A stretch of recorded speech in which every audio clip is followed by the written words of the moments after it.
ایک جگہ پہ نبی اکرم صلی اللہ تعالیٰ علیہ وسلم کی ایک حدیث اور بھی ہے کہ آپ صلی اللہ تعالیٰ علیہ وسلم نے نماز کا ذکر فرمایا تھا، اور نبی کریم صلی اللہ تعالیٰ علیہ وسلم کی یہ بھی حدیث موجود ہے اس میں کہ آپ علیہ الصلوۃ والسلام نے ارشاد فرمایا کہ جو شخص، نبی اکرم صلی اللہ تعالیٰ وسلم نے ارشاد فرمایا، جو شخص 40 دن تک اس طرح سے نماز ادا کرے کہ اس کی تکبیر اولیٰ فوت نہ ہو، جو شخص 40 دن تک اس طرح سے نماز ادا کرے کہ اس کی تکبیر اولیٰ فوت نہ ہو، تو اللہ رب العزت اس کو 2 پروانے عطا فرماتے ہیں۔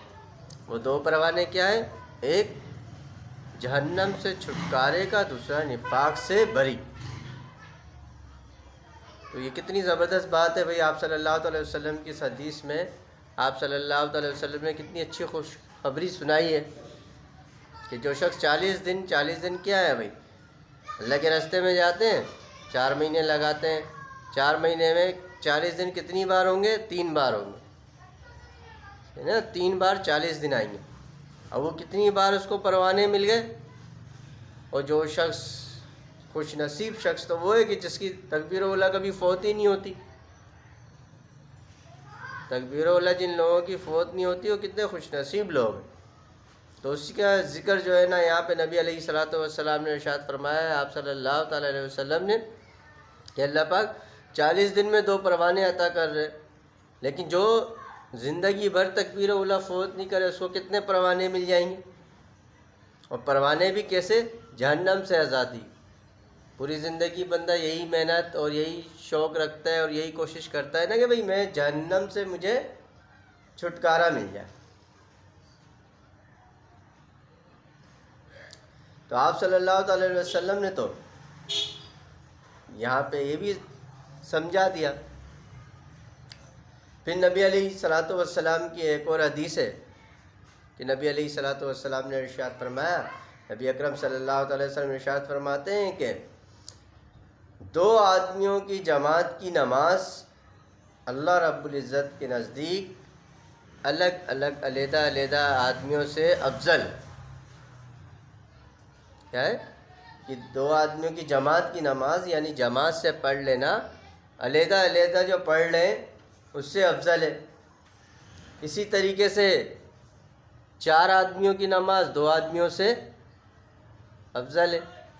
اسی طریقے سے تعداد جو ہے وہ بڑھتی جاتی ہے، اور سب سے افضل تو یہ ہے کہ مسجد میں جا کے نماز ادا کی جائے، کیونکہ آپ علیہ الصلوۃ والسلام کی ایک حدیث کا مفہوم یہ بھی ہے کہ میرا دل چاہتا ہے کہ بہت سا ایندھن جمع کروں اور جاؤں اور ان لوگوں کے گھروں کو آگ لگا دوں جو بنا کسی عذر کے گھر میں نماز پڑھ لیتے ہیں۔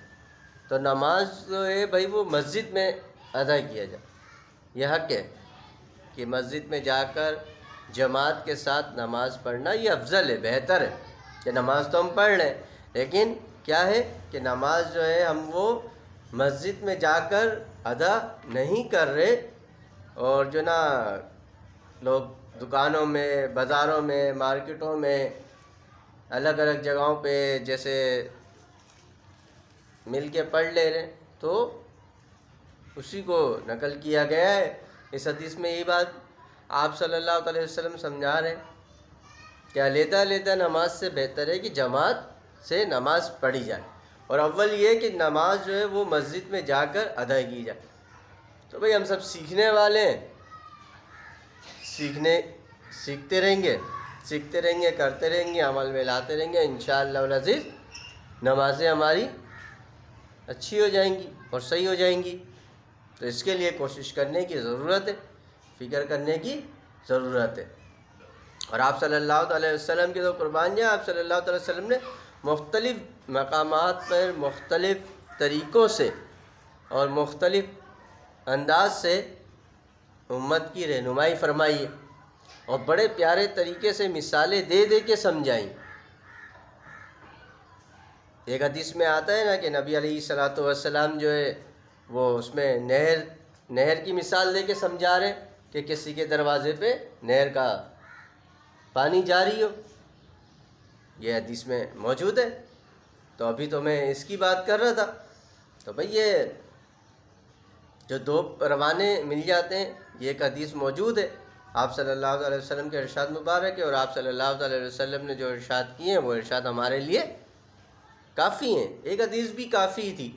آپ صلی اللہ علیہ وسلم اگر ایک مرتبہ بھی ارشاد فرما دیتے، کسی ایک مثال سے بھی یا مثال نہ بھی دیتے، اور صرف اتنا کہہ دیتے کہ نماز جو ہے وہ ادا کرنی ہے اور یہ فرض ہے اور یہ اللہ کا حکم ہے میری امت پہ، تو یہ امت کے لیے تو کافی تھا۔ لیکن پھر بھی نبی علیہ الصلوۃ والسلام نے مختلف حدیث کی کتابیں اگر آپ دیکھیں تو بھری پڑھی ہیں، مختلف طریقوں سے سمجھا رہے ہیں، امت کو سمجھانے کی کوشش کر رہے ہیں، کہیں پہ کتنے فائدے بتا رہے ہیں، کتنے مثالیں دے کے سمجھا رہے ہیں کہ نمازیں جو ہے گناہوں کو بھی زائل کر دیتی ہیں، گناہ معاف ہوتے ہیں نمازوں سے۔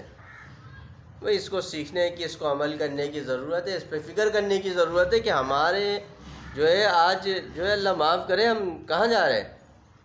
سب سے زیادہ خسارے میں ہیں اور پیچھے جا رہے ہیں نماز کے معاملے میں، جبکہ مرنے کے بعد سب سے پہلے نماز کا حساب ہوگا۔ حدیث میں نبی علیہ الصلوۃ والسلام نے ارشاد فرمایا کہ اللہ جل شانہ نے میری امت پر 5 نمازیں فرض کی ہیں، اور قیامت میں سب سے پہلے نماز ہی کا حساب ہوگا۔ سب سے پہلے جس چیز کا حساب ہونا ہے وہ اس کی ہمیں جو ہے فکر ہی نہیں ہے کہ ہم اپنی نمازوں کو صحیح کر لیں۔ کچھ تو ہم پڑھ لیں نہیں، کچھ تو نماز ادا نہیں کر رہے، اور جو ادا کر رہے ہیں وہ صحیح طریقے سے ادا نہیں کر رہے۔ اور آپ صلی اللہ علیہ وسلم جو ہے یہاں پہ کتنی خوبصورت جو ہے وہ بشارت دے رہے ہیں، کتنی خوبصورت خوشخبری سنا رہے ہیں کہ جو شخص 40 دن تک اس طرح سے نماز ادا کرے کہ تکبیر اولیٰ فوت نہیں ہو، حالانکہ کوئی مشکل کام نہیں ہے، اذان ہوئی ہم فوراً مسجد میں چلے گئے، وضو کیا، جا کے صف میں بیٹھ گئے، تکبیر اولیٰ ملنا بہت آسان ہے، تکبیر اولیٰ کو پکڑنا تو بہت ہی آسان ہے، بس اتنا دھیان رکھنا ہے کہ جیسے ہی اذان ہو اپنے سارے کام کاج کو روک کر اور مسجد کی طرف چلے جائیں۔ جب ایسا کریں گے تو تکبیر اولیٰ لینا زندگی بھر، جب تک زندگی ہے اس وقت تک تکبیر اولیٰ جو ہے وہ ہمیں ہمیشہ ملتے رہے گی۔ بہت آسان، یہ کوئی مشکل نہیں ہے، بس کوشش کر کے تو دیکھیں، تھوڑی سی محنت تو کر کے دیں، تھوڑا وقت تو لگا کے دیکھیں۔ جب کوشش کریں گے، تھوڑا سا وقت دیں گے، سمجھنے کی بات کو سمجھنے کی کوشش کریں، تھوڑا سا وقت نکالنے کی کوشش کریں۔ جب وقت نکالنے کی کوشش کریں گے تو یہ بالکل آسان ہو جائے گا، کوئی مشکل کام نہیں ہے، کوئی بہت بڑا کام نہیں ہے۔ صرف کرنا کیا ہے کہ جیسے ہی اذان ہو ہم نے بس اس کے بعد کچھ بھی نہیں دیکھنا، اللہ اکبر، مؤذن کی اذان کی آواز جہاں آئی بس سارے کام کو روک دینا اور سیدھا مسجد کی طرف چل پڑنا، اور جاتے ہی بس جو ہے نا وضو کریں اور صف میں جا کے بیٹھ جائیں۔ اور بہتر تو یہ کہ وضو گھر سے کر کے جائیں، جیسے ہی اللہ اکبر کی آواز سنی بس فٹافٹ اٹھے اور جلدی سے جو ہے نا بس بہترین جو ہے نا وضو کیا اور وضو کر کے مسجد کی طرف روانہ ہو گئے، اور جا کے جو ہے نا بھائی اپنے صف میں بیٹھ گئے، سنت کا وقت ہے سنتیں ادا کر لی، اور تکبیر اولیٰ آرام سے مل جائے گی۔ تکبیر اولیٰ کو پکڑنا کوئی مشکل کام نہیں، بس ہم ہوتا کیا ہے کہ بھئی ابھی تو اذان ہوئی ہے نا۔ ابھی پچھلے دن بھی میں بات کر رہا تھا، نماز کے حوالے سے بات چل رہی تھی، اس میں بھی یہی بات آئی تھی سامنے کہ بھئی وہ ابھی تو اذان ہوئی ہے، یہ سوچ کے بیٹھے رہتے ہیں کہ ابھی تو اذان ہوئی ہے۔ اب اس میں ہوتا یہ ہے کہ ابھی تو اذان ہوئی ہے لیکن جب ہم پہنچیں گے تو نماز بھی ہو چکی ہوگی، کیونکہ اذان اور نماز کے بیچ میں کوئی گھنٹے 1.5 گھنٹے کا فرق تھوڑی ہے، تو منٹوں کا فرق ہے بھائی، 15 minute, 20 minute, 18 minute, 17 minute, 5 minute, 10 minute, جو بھی کچھ ہے، زیادہ تر 15 منٹ تو عام سی بات ہے، 15 منٹ تو ہے ہی ہے۔ تو اس لیے جب جیسے ہی اذان کی آواز آئے بس اس وقت اس کے بعد رکنا نہیں ہے، اس کے بعد نکلنا ہے۔ اذان کی اللہ اکبر کی آواز آ گئی، بس اللہ سب سے بڑا ہے، بس اللہ ہی سب سے بڑا ہے، اب کچھ بھی نہیں ہے۔ اللہ کے گھر سے آواز آ گئی، اب جو ہے نا بھائی مسجد کی طرف جانا ہے، تو انشاءاللہ تکبیر اولیٰ ملے گی، اور جب ملے گی تو نبی کریم صلی اللہ علیہ وسلم کی خوشخبری وہ سامنے ہے، آپ صلی اللہ علیہ وسلم نے خوشخبری تو سنا دی۔ اس کے لیے کوشش کرنے کی ضرورت ہے بھائی، اس کو سیکھنے کی ضرورت ہے، اس کو سیکھیں، اس کو سمجھنے کی اور سیکھنے کی ضرورت ہے۔ آج ہم یہ سیکھ رہے نہیں ہیں، سمجھ رہے نہیں ہیں، تو اس وجہ سے نقصان میں جا رہے۔ سیکھتے سیکھتے کرنا ہے، کرتے کرتے مرنا ہے۔ ہمیں سیکھنا ہے، کرنا ہے اور کرتے کرتے مرنا ہے۔ جو کچھ بھی ہوتا ہے اللہ کی طرف سے ہوتا ہے، اللہ کے حکم اور ارادے کے بغیر مخلوق سے کچھ بھی نہیں ہوتا۔ اس بات کا یقین کر لیں۔ جب اس بات کا یقین کر لیں گے نا تو پھر یہ بات سمجھ میں آ جائے گی کہ اللہ اکبر کا مطلب کیا ہے بھائی؟ اللہ سب سے بڑے، اور جو سب سے بڑا جب وہ بلائے تو پھر رکنا ہے؟ نہیں رکنا ہے بھائی۔ اب کہتے ہیں وزیر اعظم اگر بلا رہے ہیں تو پھر جو دوسرے مشیر وغیرہ نیچے جو بیٹھے ہوئے ہیں اس کی بات کون سنے گا؟